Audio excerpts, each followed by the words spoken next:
Hi, I'm Bridget, founder of Biddy Tarot. Now I'm here today with the monthly tarot forecast for July 2017. I usually use the Radiant Rider-Waite tarot deck, but because I have so many other beautiful decks, I'd love to start featuring them in these forecasts. Today's forecast is going to feature the Fountain Tarot, and this is a gorgeous deck. It's kind of watercolors, it's got quite a sort of in-depth feeling to it. We'll look at the blessings, the challenges, and your actions that you can take in order to make the most out of the upcoming month. The blessing for this month is the Five of Cups.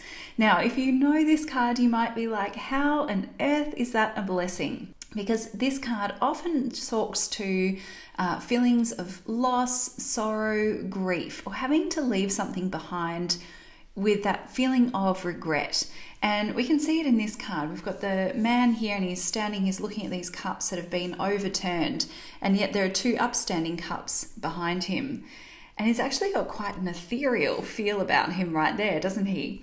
Now, this card as a blessing is a sign that even though some things might not be working exactly as you want them to, there are still opportunities available to you. And if instead of focusing on what's not working, you actually start to focus on what is working, you may find that you have a few more blessings than you realize. Now, the challenges for this month are represented by the Hermit card. Take a look at this one. Again, quite a dark, heavy energy with this card. What I see in this card is this feeling of isolation and being alone and having to find your own way. And he's using his lantern to find his way, but it still feels like that heavy darkness. If things aren't quite going your way, you might sort of have that feeling of getting a little bit stuck in the heaviness of it all. And you might wonder, like, how am I going to find my way through this? And yet you can only see the next few steps in front of you. And that's okay. That's all that needs to be revealed to you at this time. Our actions for the month of July, and it is the Fool card.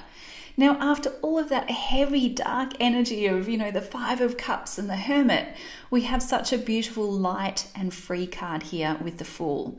And so the action or the advice for this month is to lighten up. So you can get really stuck in the doldrums and get upset about it. Or you can say, look, this is the way it is. So I'm going to choose my feelings and I'm going to choose lightness and, new experiences. I think the neat message here is that you are going through a transition in July. And again, you can either look to your past and say, oh, heaviness, I'm having to give up things, or I'm losing something. Or you can look to that future element and go, wow, there's all these new opportunities opening up to me. And remember, with the Fool, it's very much about that new beginning. The Fool is the zero card. It's kind of like not even the birth, but the conception, just the seeding of something new happening. So stay in that energy to really make the most of your month ahead. I'd say keep really focused on the energy of the Fool and stay in that lightness and openness to all experiences. So I hope you have a great month, and I shall see you again very soon. Bye for now.